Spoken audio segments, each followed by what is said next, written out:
Well, hello and welcome to another episode of Tree Service Marketing Profits. This is Wesley Smith, your host, and we've got a very special guest today, a tree service business owner, a Monster franchise owner, Cindy Starr Stewart of Monster Tree Service of North Pittsburgh. Cindy, welcome aboard. Thanks so much for doing this. Hey, thank you so much for having me. It is an honor to be here, and I love talking about our business and just the success that we're having and even the challenges that we're having because it's not all perfect, but I'm happy to share anything that hopefully will be helpful to people listening.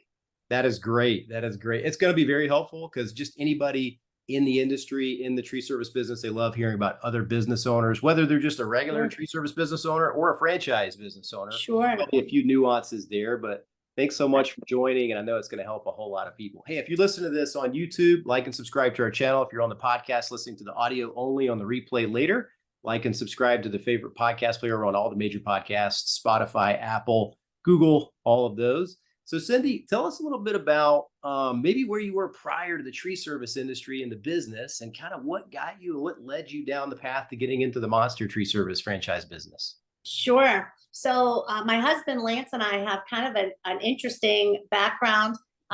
We both came from a very technical background. My degree is in physics. I have a degree in applied physics and also in education. And my plan was to go be a school teacher, just like my mom and my grandma. And my husband is an engineer, and his plan was to be an engineer. And so for 30 years, we kind of worked in those realms. I taught public school, I taught middle school and high school, science and physics. And then I ended up being a college professor for about 10 years, teaching in the physics department. And my husband was working as an engineer, first as a component engineer, and then, as a process guy. And as time went on, I ended up leaving the education world and I became a sales engineer. So I traveled for about 10 years as a sales engineer covering Western Pennsylvania, West Virginia, Western New York. Meanwhile, my husband was running a manufacturing facility, a pretty big 200 people manufacturing facility. And during that time, we had 5 kids. So I have 5 wonderful children who are now mostly grown. We just became empty nesters a couple weeks ago when my youngest went to college, and we became grandparents about a year ago. And so, so we were working for other people, and we were doing fine. But both of us came from entrepreneur backgrounds. My parents and both sets of my grandparents all had worked for themselves. And my husband's parents and his grandparents, both sides, also were entrepreneurs and worked for themselves.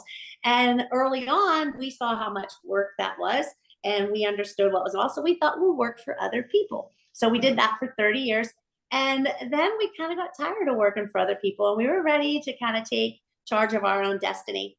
And so we sort of went a crazy route, really. We knew we wanted to kind of leave what we were doing, and we weren't real sure what we wanted to do. And we actually worked with a franchise headhunter, and it was really interesting process. It was very methodical, and he interviewed both of us and made us take all kinds of tests and all these things. And then he wrote a profile for us, and he stuck it in his fancy computer, and his computer spit out 5 choices.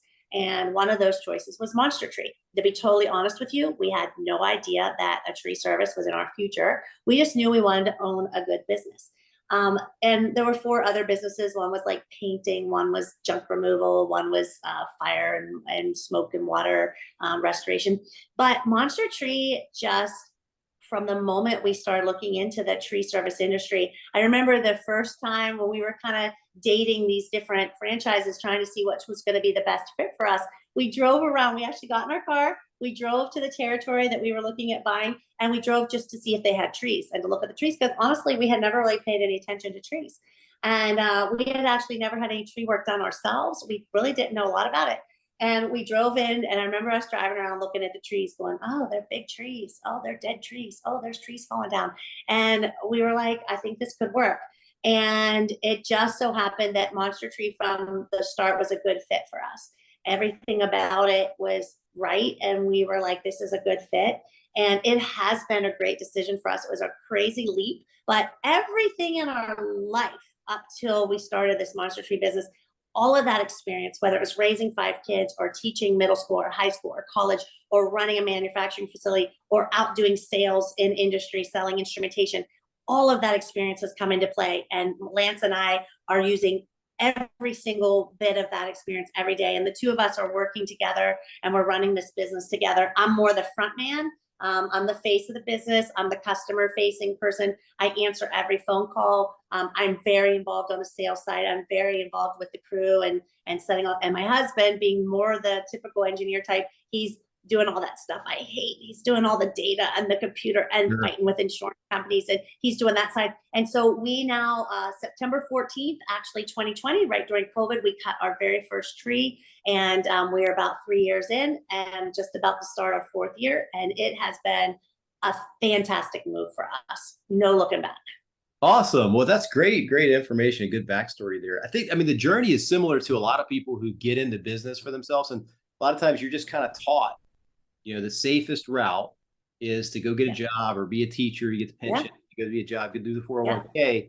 And it takes a lot of courage to branch out because you're going against the grain of what everybody's talking to you about, what everybody's saying, oh, no, you shouldn't do that. It's too risky. But I think, in my opinion, you pick your heart, right? You're either work for somebody else and sort of have to go down the journey of what everybody else is doing, what they tell you to do every day, which is hard, right? In a lot of cases, you're an entrepreneur-minded person. And then also, if you run your own business, it's hard because you have a business and everything's on your shoulders and it rolls up to you ultimately. Absolutely. But the same token, they're both hard. So you kind of pick hard, which one has the most upside. Typically the business does have some more risk too, probably.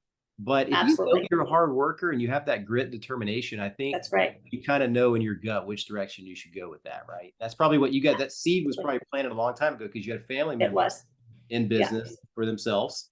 And then what was home services just kind of like, sort of like, we think this will probably be a better fit, home service type companies first? Yes, it turned out that the franchise, so my husband's parents, they were in the Dunkin' Donut business. And so that was a franchise. And we saw how that worked. We saw, just the benefits of a franchise.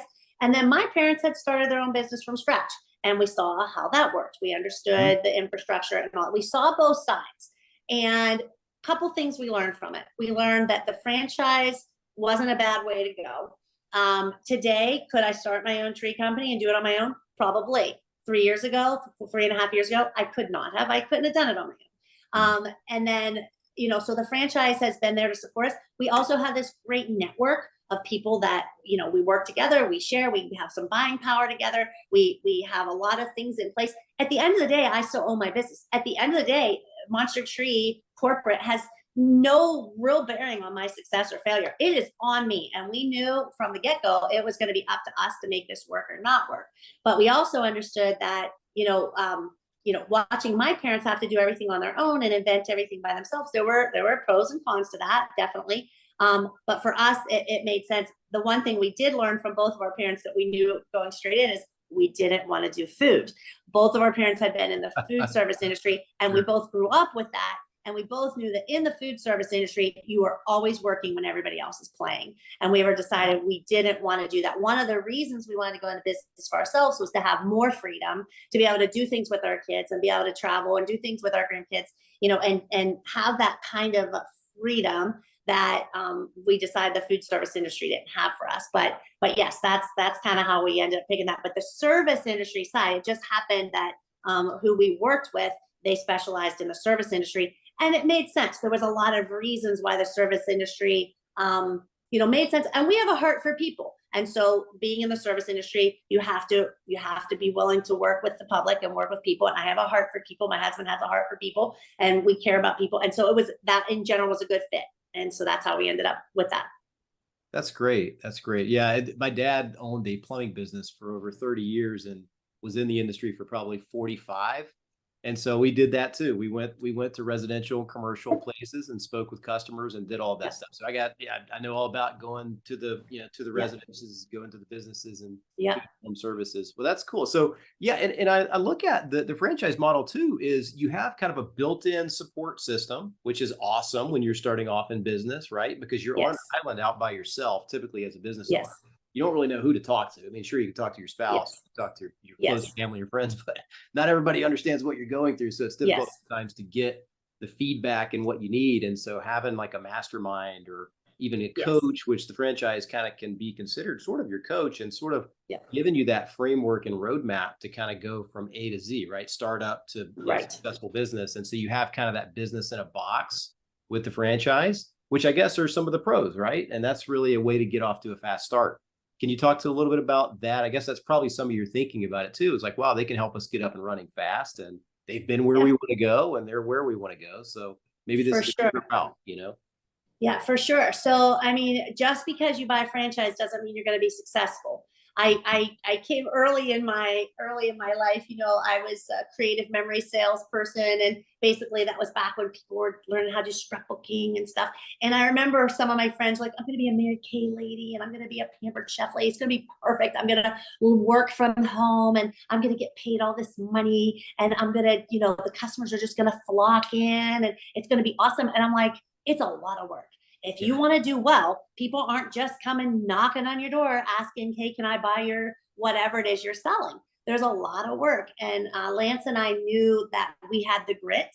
And we also knew we were putting so much of our own just on the line, everything we owned. I mean, we were putting it all on the line. We went from this safe, we have both have great jobs and this is pretty safe, to putting everything on the line in our 50s, that we were like, failure is not an option. Like, we are all in, and we are the ones that hold our destiny. So even though, yes, Monster Tree set up, there's so many good things, you know, they're taking you to tree school, or, you know, your Monster Academy, and you're learning all these things you learn.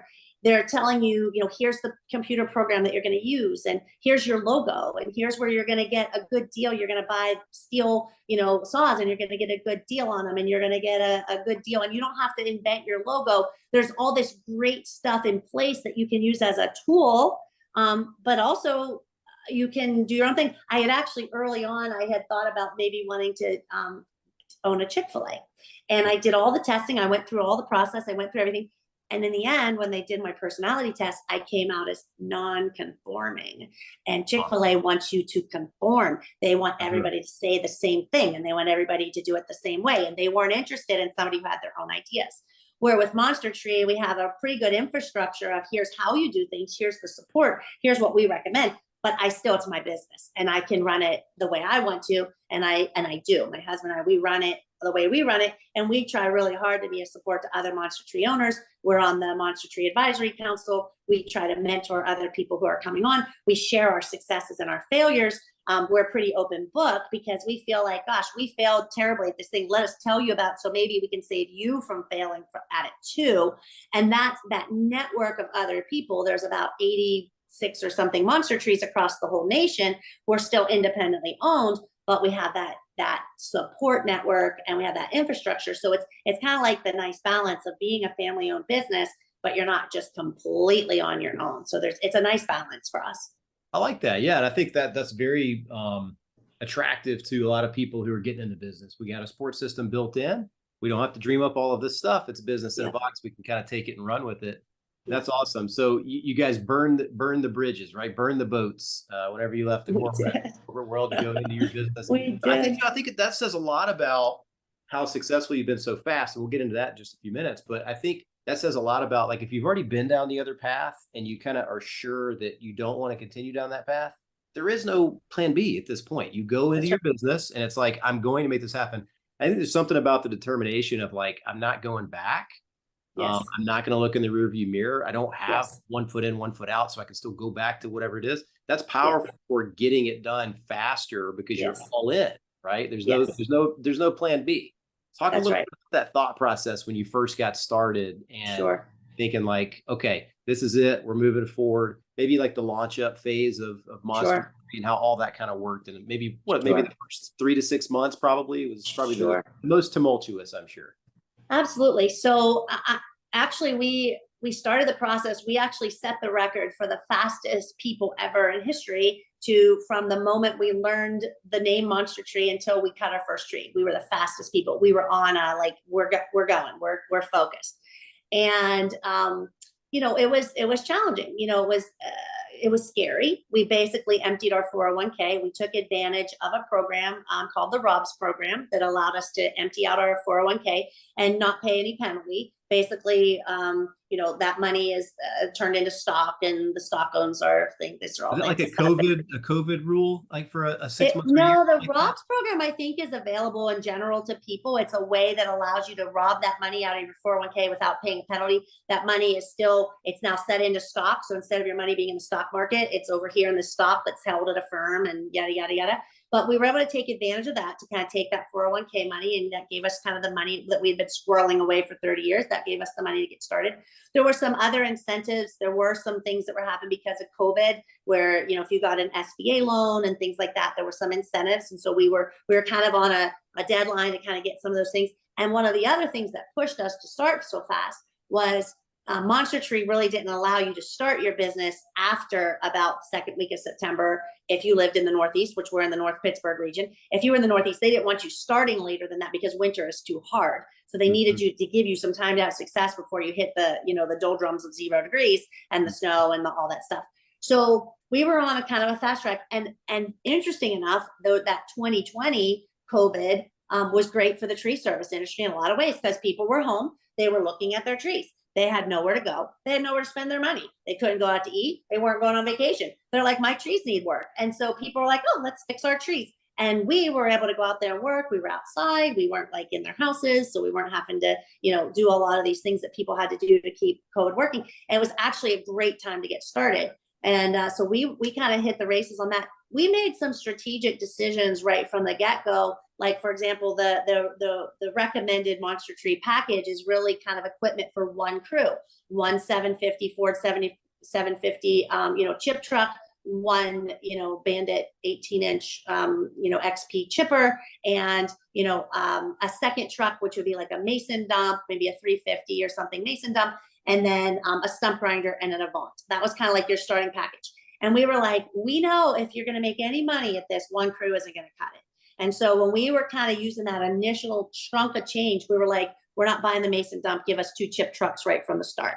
We were like, we are going to plan on growing, and we're going to just start with so we got those 2 big chip trucks right on the very first day. And was the second trip truck the best thing to have when we had to haul wood around? No. Pretty quickly we decided, shoot, we need a log trailer. Pretty quickly after that, we decided that mason dump really would come in handy. Yeah. And we started adding, right? We started, okay, add. And we did something really different. We discovered that regular tree guys. So we were really fortunate. We had these young men from our church that we had known since they were little kids, who were already working in the tree service industry. They were young, like in their 20s. And 2 great guys. We know their families. We knew all their brothers and sisters. One of them, their dad's a doctor. The other one, his parents, we knew them from church, the whole thing. And they were working in the line clearing side of the business. And they were just great young guys who we approached and were like, hey, we're starting this new thing. Now, we had another guy in our church that we were really hoping would join us. We were hoping he'd become our sales arborist, but he was more like in his 40s, and he had a bunch of kids, and it was too risky for him. He was afraid to leave what he had and take a risk. Where these guys in their 20s were like, I'm up for something new. I'm not afraid to take a risk. So those 2 guys joined us as like employee 1 and 2. One became our sales arborist and one became our crew leader. And we had them. They were solid. They already had tree work. They were already guys that we knew, and they're with me still today. 3 years into it, I love both of them. Their wives are part of what we're doing. We love their families. We're really connected. And then through them, we kind of brought in other guys. But what we discovered was regular tree guys that we found that had experience, that were like, hot dog climbers. They didn't fit into our culture. Like, they just didn't. They, for whatever reason, it wasn't a good fit. They didn't fit we kind of have this, Jesus loving, Boy Scout, shine light. We're all going to get along and love each other. And a lot of these other guys, they just didn't fit our culture. They weeded themselves out. So what we discovered was, me with an education background, I taught middle school, high school, college, raised 5 kids. My husband ran a manufacturing facility with 200 people and coached all through all of our years. We found for us, we were better off finding young men in our community who college wasn't a great fit for them, who played football or played whatever, who were wrestlers, who were just good guys, and that were looking for a career. And we were like, we want to offer you a career. So we found that we set up our own training program, and we came up with, here's where you're going to start. We're going to give you a good wage to start. We're going to give you, these are all the skills that you need to learn to go from a starting guy to a full groundsman. Here's all the skills you need to do to become an apprentice climber. Here's all the skills you need to be a full climber. Here's how we're going to reward you. And we have found that growing our team from within was a much better way for us to go. There's also a benefit to hiring young guys who live at home, who don't have, they're not 40 and trying to put 2 kids in college and pay for 3 kids in diapers. We found that younger workforce for us was a little more flexible. They were happy to, not necessarily work 6 days a week. They were happy to work longer days and have more days off. So from the get-go, we started with a much more flexible workforce, and we have been able to grow more quickly because we've built in flexibility by having more guys working for us. And our guys are our crew leader. When we started, our crew leader was 26. He was like, hey, I'll get you up a tree here. Let's get you. So we pretty quickly, before you know it, I'd show up at the job site. My crew leader would be standing on the ground, and there'd be 3 groundsmen in trees. And I'd be like, he'd go, yeah, we're all climbing today.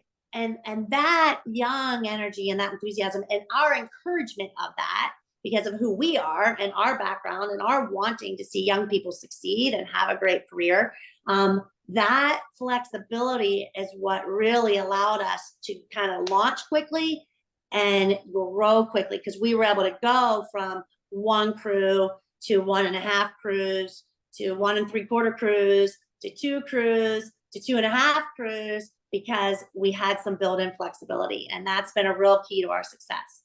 So that's great share right there, everybody. If you're listening to this, you're getting value out of it. Comment below if you're on YouTube watching this after the fact. Do you have any questions about like how she went through hiring people based on culture and attitude and personality, and then taught the skills of tree service business afterwards, versus just hiring somebody who's already been in the industry 10 or 20 years who might have bad habits already as part of their daily repertoire instead of good habits, or just weren't a culture fit, like you were saying, Cindy. So if you have any questions about that, comment on YouTube below. We'll answer your questions, or I'll answer your questions shortly. But yeah, that's really good. So great shares there. So you got everything going, kind of launched, but the people are people that you hire based on just, they're athletic guys, they're young guys, high energy guys, and their attitude's good.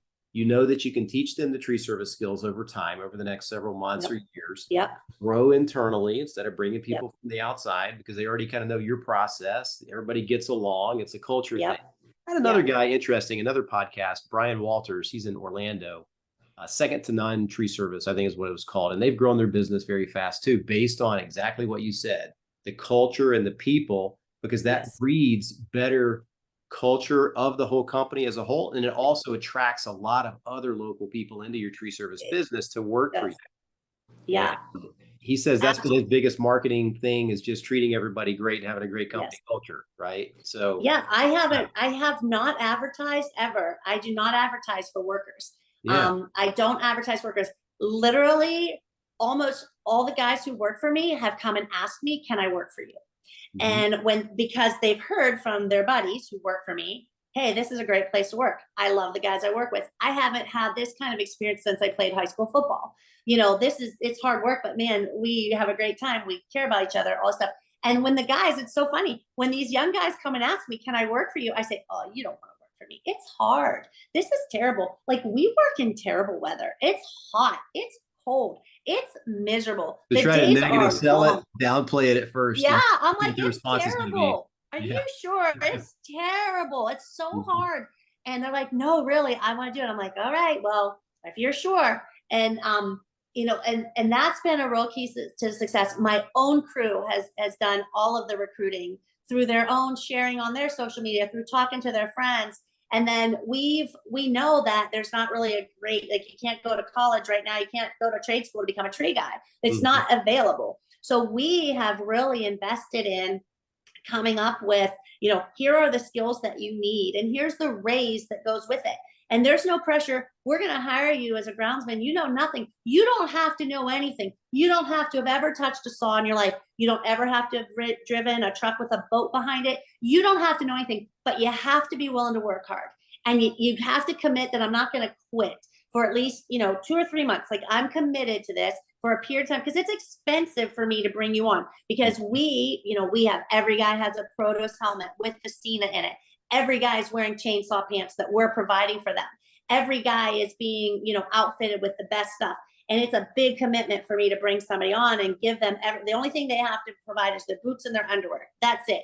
Everything else I'm providing.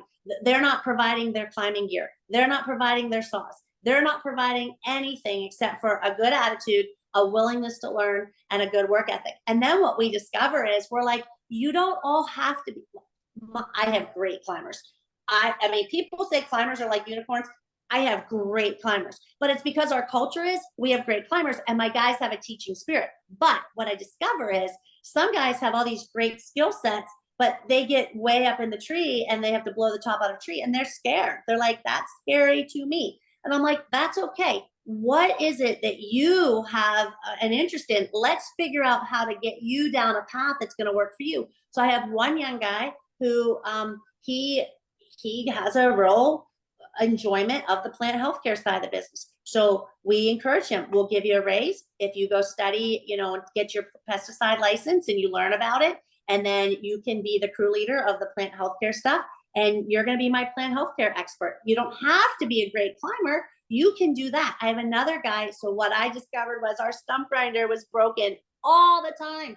And I found out my crew was using stump grinding as punishment. Like, if you were in the doghouse with the guys, you were stump grinding. I'm like, oh, good night. They're destroying the stump grinder.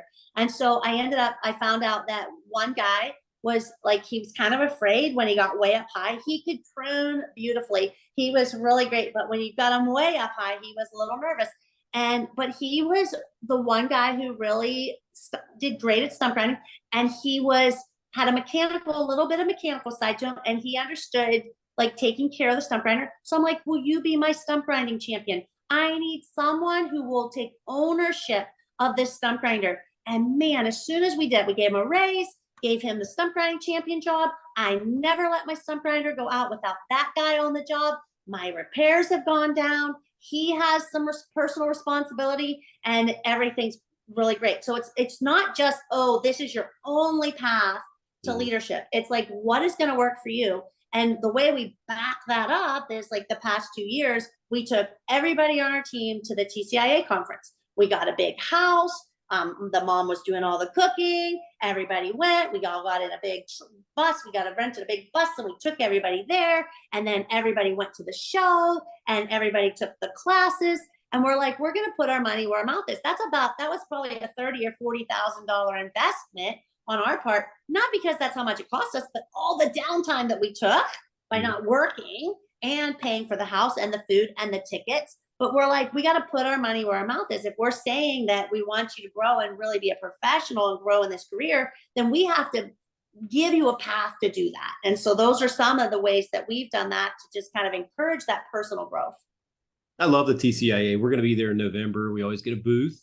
It's fun to see clients and people like you who've been on the podcast and all the equipment and the synergy and everything that goes along with it. So I recommend that if anybody's watching, become a member of the TCIA. It's pretty much everything you need for your tree service business, for educational, for business growth, training, everything. Right. So moving along though. So we talked about kind of the culture and the people and how you get and attract good talent, good people to work for your Monster Tree Service franchise. And so I guess let's talk about like that initial launch. So you got everything in place, you got the equipment that you were talking about before, and you were kind of ready to go do the tree work. And take me through that like launch of, being non-existent in business 1 month, and then the next month you are in business in North Pittsburgh in your territory. Right. How did you get the word out? What was the way that you got the word out for Monster Tree in your territory? What are some of the combination of marketing and advertising tactics that you used that really moved the needle, that really helped kind of get you going? Sure. So Monster Tree itself, they have a website, and they have some Facebook stuff and Google stuff, and what it is what it is. And then but they kind of, that's the one thing about having a franchise. If I own my own business, I kind of decide what I want to decide. When you have a franchise, they're kind of saying, hey, you need to spend, this much money on marketing, and it's a percentage of your revenue, right? So they had an initial spend that they required. I don't really remember what the number was, but at the time it felt like a big number. I want to say, I don't even remember. It was a big number, some 10,000. I don't remember what the number was, but there was some number they were kind of required us as our initial startup budget that we had to spend on marketing. And then after that, I think the numbers in that neighborhood of like 5% or something is what we're supposed to spend on marketing every month. So we kind of looked around at what the choices were. Of course, we had the website, and I've had people, it kind of cracks me up. I've had people who are kind of investigating if they want to start, a Monster Tree franchise where they are. And they have this idea like, okay, so I'm going to, on this day, when we launch, they're going to turn on the phones and we're going to call answer. I'm like, oh yeah, that's not how it works. I'm sorry. It's not like, oh, I opened my McDonald's and people just came in. That's not how it works. There's a lot of momentum that builds. Yeah, exactly. Yes. And so we had to get our name out there. So what we did was, we started ahead of time. Our sales arborist started a month before we planned to cut our first tree. So his first day was a month before that. We started our marketing probably about a month before that. We started getting stuff out. One of the things we started with, and I would say it's kind of like shooting a shotgun shell, was Valpak. Valpak is like the big shotgun shell. It's just super cheap. It's not overall cheap, but each little piece is cheap. It's like bazillion BBs all going out into the world, and you hope you hit something, right? And so it turned out the territory that we bought, we kind of own these two sort of lungs around the city of Pittsburgh. So Pittsburgh, there's a Monster Tree of Pittsburgh. He has this, and we have kind of these lungs. And one of the lungs we didn't know at the time because we didn't know anything about it. One of the lungs turns out to be the lung of gold. And one of the lungs is the lung of cancer. But we didn't know that, right? One of the lungs is like, there is no Valpak over there. There are just people over there who, old dead steel towns, and they call their friends and they drink beer and take the tree down. They don't want me. They don't use me. They don't need me. They don't get Valpak. There's no good way to reach them. But that's my sick, dead, gray lung. And I didn't know that at the time. And it is what it is. You learn as you go. The other lung is the lung of gold. That lung of gold, everybody wants to advertise there. You got Valpak, and you got Clipper magazine, and you got everything. You got 228 Corridor magazine, and you got everything is happening over there. Everything, because it's a lot of new housing developments and a lot of big fancy frou-frou houses and a lot of people with money, with trees and with ideas, and they want to go to work and take care of work, and they want someone else to come and do the tree work. So we started out like with the Valpak over in this, we didn't know it yet, but in this gold. And that was one of the first initial ways, just to get our name out there and just get it out there and get it out there some more and get it out there some more. And then a lot of people were using tree leads, and we heard a lot about tree leads. And we decided, because both of us had quit our job, and it wasn't, honestly, a lot of times a tree, even within Monster Tree, it's usually one guy. It's him. His wife is either raising the children or has a different job. He's on his own, and you can't do it all. Like you can't do it all. So I get it. They pay tree leads or they pay, whatever. But for us, I used to own my own photography business. I have a background, different things. So for me, doing the marketing side, I used to be in sales. So the marketing side was not hard, and we had time. So we decided to take on a lot of what maybe somebody would do with tree leads. We took it on ourselves by doing EDDMs. And my husband is like the master of the whole EDDM system. We use a website called, Batch Geo. We use a website called Batch Geo that kind of lets you suck in all this data and then throw it all on a map. And he pays my kids to put in data and track, who called for EDDM, and he studies it all. And he has a big chart and where are we getting the work and where aren't we getting work? And he maps it all out. And we use the EDDMs more as our sharpshooting. So Valpak is like this, and then with EDDMs. Right. And we send out a nice letter, and we kind of target an area. And our territory we cover is pretty big. And so I had, for example, I look at Clipper magazine. Clipper was, similar to Valpak, pretty low expensive. But for Clipper, the map they wanted me to send to was like huge. I was going to go to a bazillion people all at one time. And I'm like, if all those people call me, how will I schedule my sales guy to be over here and up here and down here? I was like, so if I shrunk my map to a smaller amount, they charged me more money. I couldn't do it. I'm like, you're killing me. So we mostly have relied on, Valpak and EDDMs. And then we got involved. We're in one of those magazines like the 228 Corridor, and I write articles for that. And we tried a couple of different things, like one of those welcome wagony kind of magazines, like Welcome to Cranberry Township, whatever the magazine was called. We tried Clipper a time or two. We didn't get a lot from that. And then we did, like, we know our customers love us. We know that they think we're great. They see that my guys are these super high quality people. And so we were really diligent about writing thank you notes and sending cards, referral Great cards. idea. Great idea. And that was really big. We've probably fallen off of the wayside a little bit with writing our thank you notes, just because life has gotten busy, but writing thank you notes and sending little business cards saying, hey, if you thought we were great, share it with your friend and we'll give you a little, discount. At the beginning, we were actually giving away, like Amazon gift cards if they referred somebody and they actually got the work. We were giving away discounts and things like that, and that helped. Now I think Monster Tree sort of told us that an average lead is in that neighborhood of $65 to $85. Just to get your phone to ring, you're in that maybe $65 to $85. I think that we're down more in the 40-ish some dollar range across a whole bunch of, if we take everything, all the money we spend and divide it by the number of leads. But a lot of that is because we put yard signs out at every job we do. We put the yard sign out. We get the people, please give us a review. Wherever you look, Nextdoor, Facebook, Google, give us a review. And then we did start using a company called Purple Penguin to kind of help us rein in the whole Google, Facebook, LSA, It's way outside my realm of understanding, but they've been really helping us and to kind of get that. It took us a little while to realize we need to get our arms around this whole like Google thing. It's a big deal. Side. Yeah. And so we've started to kind of invest. We started taking our money away from some of the things that weren't working and started putting a little bit more money on that digital side. And now when I ask people, I ask every single person who calls me, and I answer every phone call, how did you hear about us? And I track it. How did you hear about us? And I track it. How did you hear about us? And I track it. And now more and more and more, they're saying, I saw your truck. I see it all the time. Oh, my neighbor used you. Oh, my friend used you. Oh, I see you in my neighborhood all the time. And so now that really, as you start building that momentum, and I always say, all we have is our reputation. That's all I have. I have nothing except our reputation. So I'm always telling my guys, everybody's always watching. Everything you do, someone is watching. Make sure that you're on your top behavior. If you hit a mailbox, you get out and you go talk to those people. You don't straighten it and keep moving. Everybody's always watching. No matter what, we are going to be honest. We're going to be integrity. We're going to say, yes, ma'am, no, sir. And we're going to build this reputation. And now 3 years into it, we've built a reputation of people who are of integrity. We have, 5-star reviews all over Google, Nextdoor, Facebook. And now we're starting to see that momentum.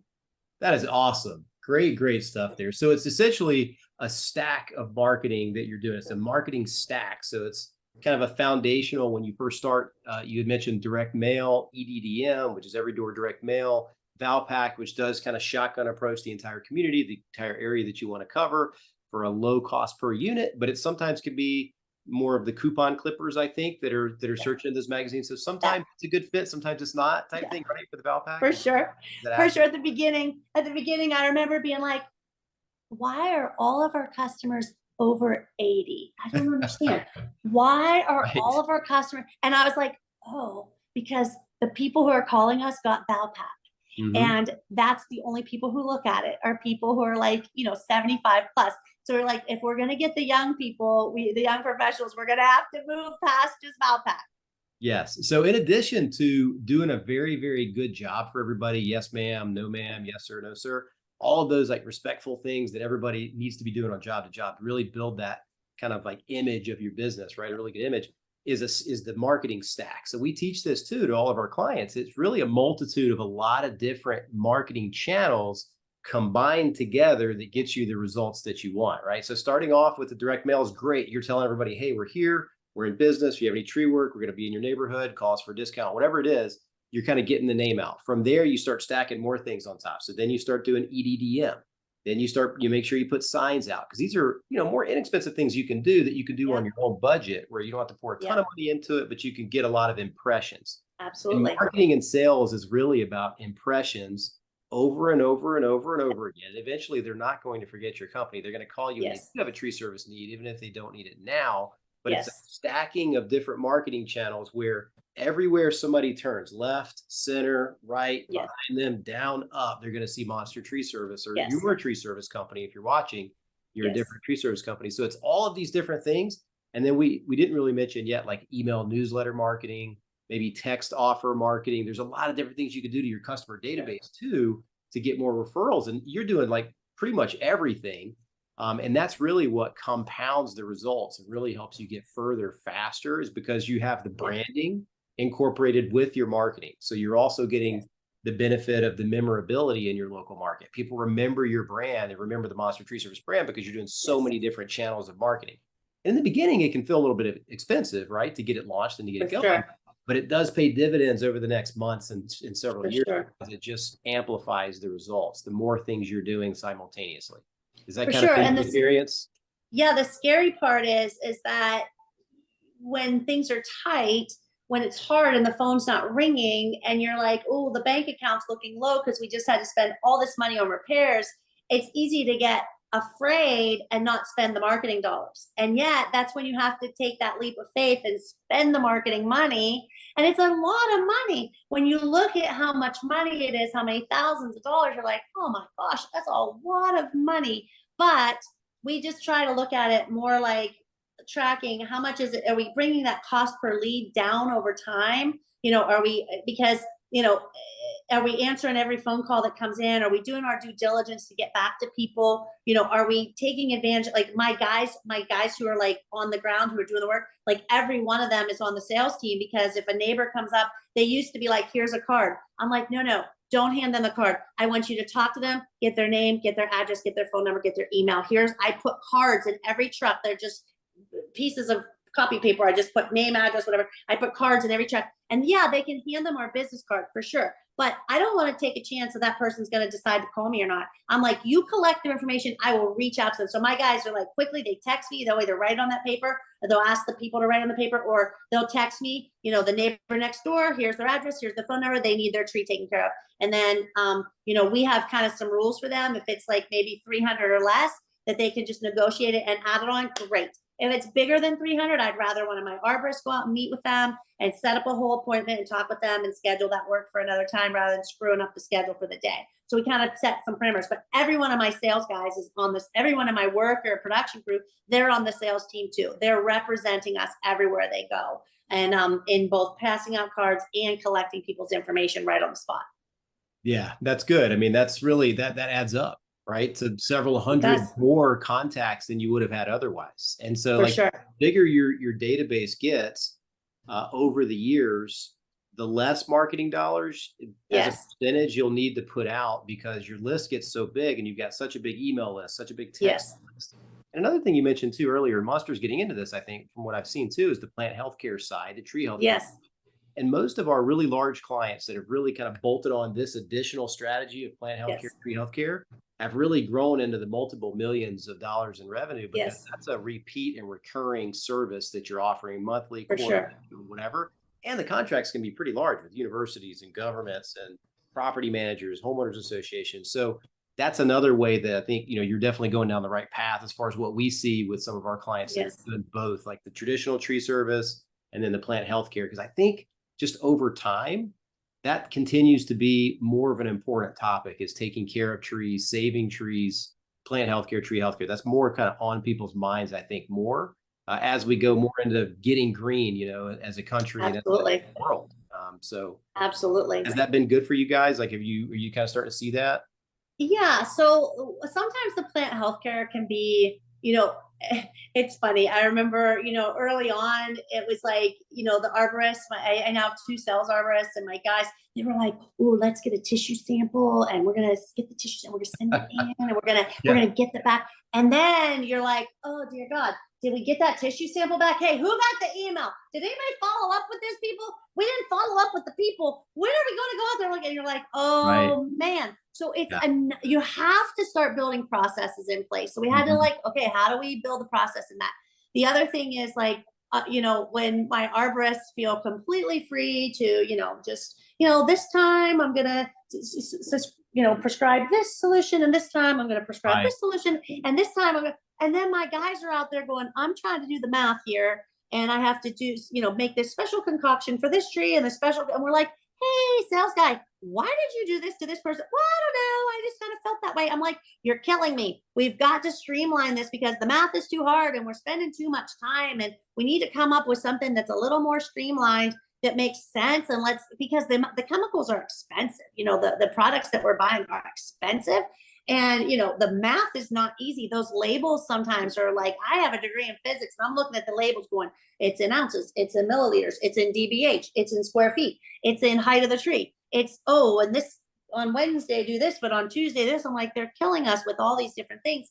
And so we've tried to kind of streamline that in. And the other thing we did was, originally it was, who's going out to do the plant healthcare and, this guy, that guy. And then we were like, we need somebody who is, we don't have a full-time plant health guy because we don't do enough plant healthcare to justify having a full-time person, but we have one guy who both of our sales guys are very versed in it, and both of them have their pesticide license. But we also have one guy who is, he's got the plan and he knows what he's doing, and we support him. So we really are looking to grow in that. One of my monster tree owners up in the Rochester area, Jay Herman, he went to the last TCIA and he bought the most beautiful plant healthcare rig any of us have ever seen on the planet. I mean, it is sexy. It is, woo, and he is just killing it with the plant healthcare. And we'd like to say we're going to get there. And trees are dying all over the place. I mean, it is tough.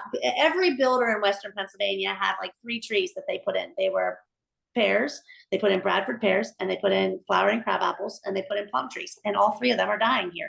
They're all 3 in bad shape. They all have diseases. They all are dying. They're bad. Every person in Western Pennsylvania, I swear, put a line of spruce trees between their house and the neighbor's house. Everybody did it, and they're all dying. And so there's a lot of opportunity. We now are having oak wilt come through, and oak wilt is stinking devastating. It is so sad. And we put all these protocols in place to make sure we're not spreading it, to make sure we're doing due diligence, to do the right thing, to not, spread it. And to do that is hard and scary for the poor people who do it, and expensive. And now the bloody spotted lanternfly is here. And it's really starting that those little dang things are everywhere. And so there's a lot of opportunity for plant healthcare, but there's a lot of responsibility too. So and also just nutrients. A lot of these housing developments, they strip the land, they put in this much topsoil, and then they wonder why the trees are all crap. And then I don't know why, but every landscaper seems to think volcano mulching is the way to go. So we got root girdle going on everywhere. Right. So there's so many things going against these trees. And so we are trying to kind of streamline, what are the things that really make sense for us? Because if you try to solve all of the things, it's a lot of it's a lot of figuring out all the time. So we've tried to say these are kind of like the top things that make sense. Mm-hmm. Keep your eye open for them everywhere you go. And let's kind of streamline our solution that we know works, and help the people that way. But yeah, that's definitely an area that we really hope to grow in. It can bring challenges. It definitely can bring challenges. And you have to start making new processes and coming up with processes that work. Yeah, that's awesome. And what we've seen work too, a lot of times to get the word out for that type of thing, is the email newsletters, kind of, showing what some of the symptoms could be in the trees and what your solution is, how you're going to take care of that. And also maybe some text offers for that. If you're an existing client, you can actually offer to come out and inspect the trees and give a solution for that. And then also blog articles on the website that kind of teach about that particular problem with the tree, and then the solution to take care of the tree and what the process Absolutely. is. Those are some awesome things. So I want to be respectful of your time, Cindy. Thanks so much for sharing so far. What would you think, like in the future? So you had mentioned 2 crews or so, maybe going to 3 crews, kind of in that realm now. What does it look like in the next 3 years? See, so 3 years, you've been kind of a rocket ship up. What about the next 3 years? Where do you see yourself in the monster tree franchise that you have now? Like, where do you see yourself going, or where do you think you're going to end up in the next 3 years? Sure. So I'll just kind of from a numbers point of view, when we first started, I have a sales guy and he gets a commission, and yada, yada. And, based on just kind of getting started, we kind of set our budget based on kind of what we needed to pay that guy to feed his family. That was as much thought that went into our budget. We have to make this much production to feed this guy's family. And that was it. And we broke that down into how much money did we need to make a day and how are we going to get there. And then we were like, okay, now we want to get to the next place, So, our goal really when we started was like 12,500 a week, which came down to 2,500 a day. That was as simple as it got. That's what we needed to do. And then we were like, okay, let's, in order to support 2 crews and to support, what we need to do and yada, yada. And we were able to get to $1 million, within the first, a rolling year of, not the first 12 months, but at month 13, our rolling 12 months, we hit the $1 million mark. And that was just keeping my foot on the gas. I'm just keeping my foot on the gas. A lot of tree businesses in my area shut down in the winter. We do not shut down in the winter. We kind of are always kind of moving winter work to winter, offering people a little better deal. All of our oak prunes go in the winter, and we kind of keep our foot on the gas, One of the other things we did was we discovered that our days are long. So our guys work 4 long days. They don't work 5 days. They work 4 long days, but we work 5 days. Originally, we worked 6 days. Our guys worked 4 days, but we worked 6 days because we only owned 1 chipper. And so our chipper ran 6 days a week.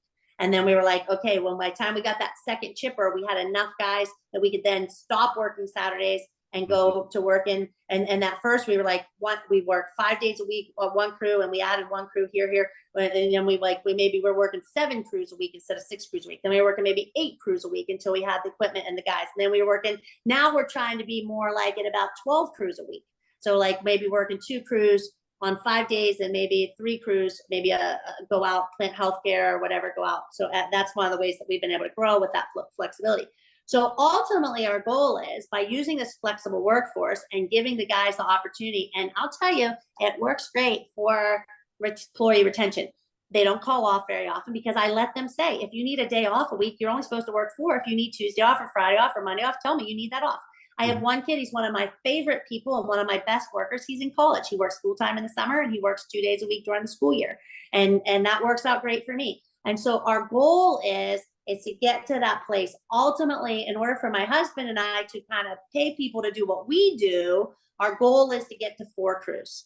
And so if we get to 4 crews, we'll be able to take the guys that we have who are currently like our crew leader and our arborist, our sales arborist, who's like our lead guy, our lead guy's selling like 1.1, 1.2 million himself. So we added a second sales guy. So that second sales guy has come in. This year, our goal is to be right about 1.5. We're shooting for 1.6, 1.6 million. But ultimately, for those guys to raise up and these other guys to get to raise up and become crew leaders, and these guys to become like GM and operations manager and GM, for those guys to rise up to those positions, we really feel like we need to be at about 4 crews in order to do that. And so we continue to kind of move, and we just bought another Avant, we just bought another trailer, we just bought another truck. And we continue to just kind of add a little bit, add another guy, add another crew, add a little plant healthcare. And ultimately, if we get to that 4 crew level, hopefully Lance and I will be able to kind of do less. We'll pay someone else to do these jobs. We'll pay other guys to do these jobs. And hopefully at that point, we have built a big enough reputation, because ultimately it's still a numbers game. You still have to be able to get the leads, to get the sales, to get the work, to keep food on everybody's table. And honestly, that's the stressful part, is I know at the end of the day, I have all these young men who are counting on me to feed their family. And that is weighty, it's weighty, yeah, sure. But it takes a lot of faith. For us, I don't know how people do this without faith, but for us, there's days when it's literally like, I don't know if we have work for, today's Wednesday. I don't know if we have work for Friday, but I'm going to trust that we'll have work. And we've always had the work. But in a lot of ways, I feel a little bit like, those Israelites marching around the desert, and they're like, manna's hard, manna sucks. I wish we had beef. But, then those next storm comes, and next thing comes, before you know it, you're through the dry season. And we just keep by faith, keeping our foot on the gas when things are, I think one of the really hard part is when things are really booming and good, you're exhausted and it's hard and stressful because you have so much work to do, and everybody wants to when you're coming, and you're like, oh my gosh, a piece of equipment went down, we can't survive without it. And when things are slow, it's really hard and it's really stressful because you don't have work and you need the bank accounts to hungry and you need that. And it's really hard to know when you're in the middle because you're always either here or here. You're here, it's storm, no storm, storm, it's cold. And you're like, so if you can't handle all that, this will kill you. Owning a tree service will kill you. It will kill you. And we've seen other tree service people, we've seen other people, even in Monster Tree, who joined when we joined, and they look 10 years older in 2 years. Like literally, they look like how the president ages. They just look older and tired, and their marriage is suffering. But for Lance and I, we look younger and healthier and more tan. And I think it's because we work together, we help each other, we've figured out our lane, we share the stress, and by faith, we've been trusting that it's going to work out. It's worked out this far. It's going to keep working out. And we just keep our foot on the gas. We just stay, we're not taking our foot off the gas. We're not taking our foot off the gas. We're just going to keep on trucking. We're going to keep by faith moving forward. And that's really, you know, how we've built a great team. Our culture is so important to us.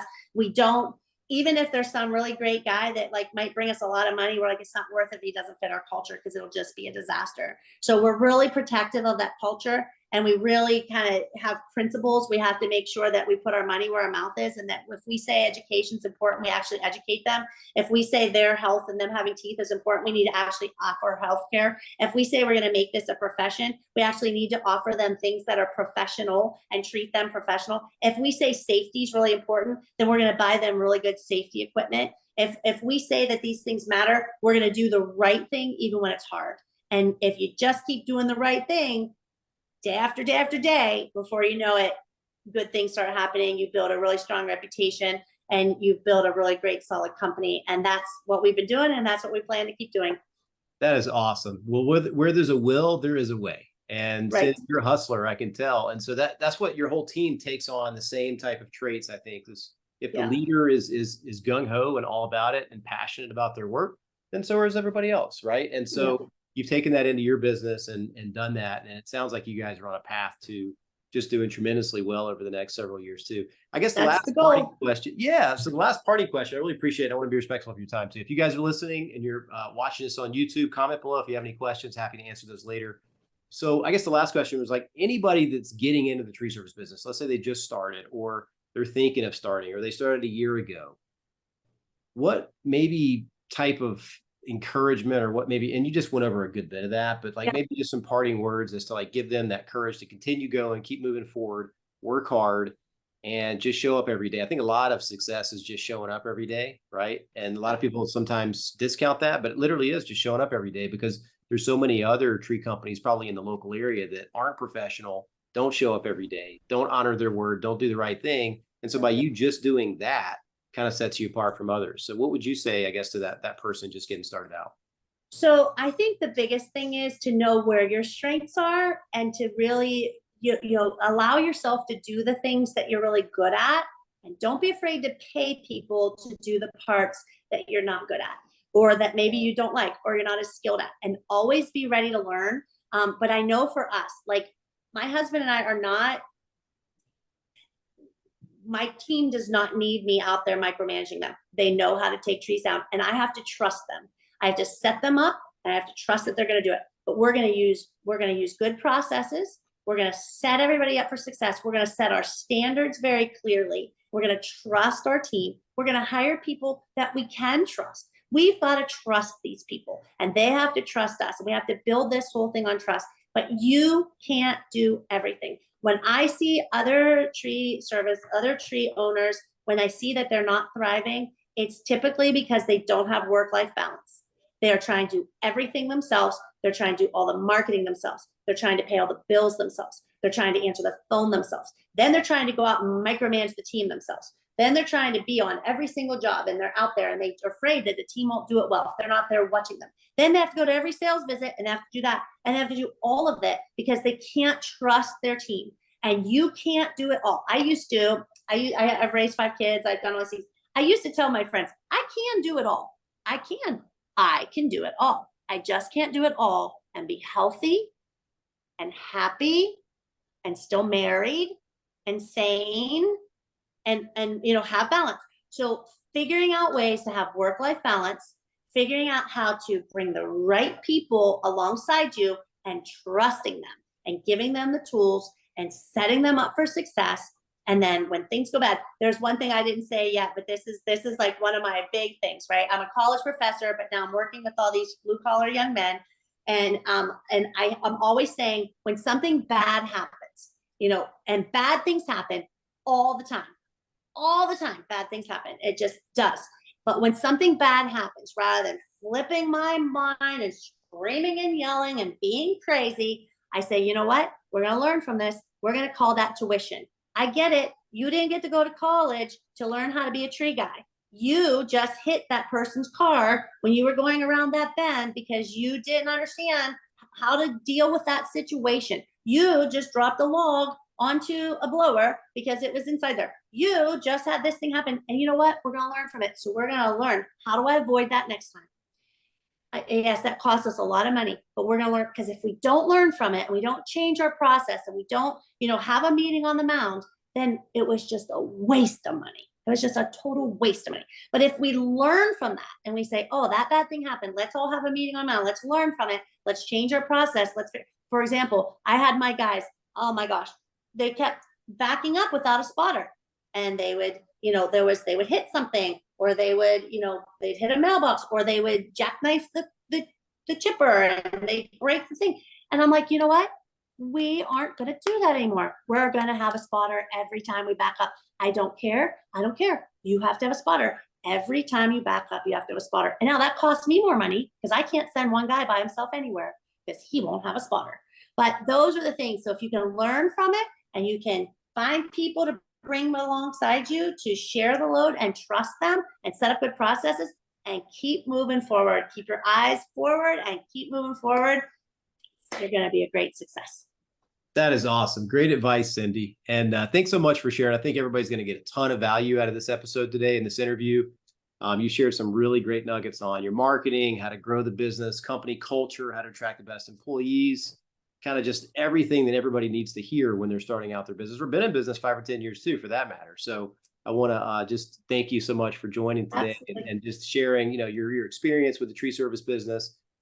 Everybody loves to hear a good story. So we'll wrap it up there. If anybody is watching this, join our free Facebook group, Tree Service Marketing Secrets. We share interviews like this and other marketing tips and tactics inside there.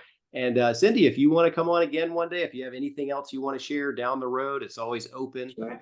Communication on the podcast. We've had several return guests who have something else they want to share. So we Absolutely. really appreciate it. And we'll be, we'll definitely keep in touch. Hope everybody has a great day. And thanks so much for your time. Thank you so much. Have a great day. Be safe out there, everybody. Be safe. All right. Thanks so much.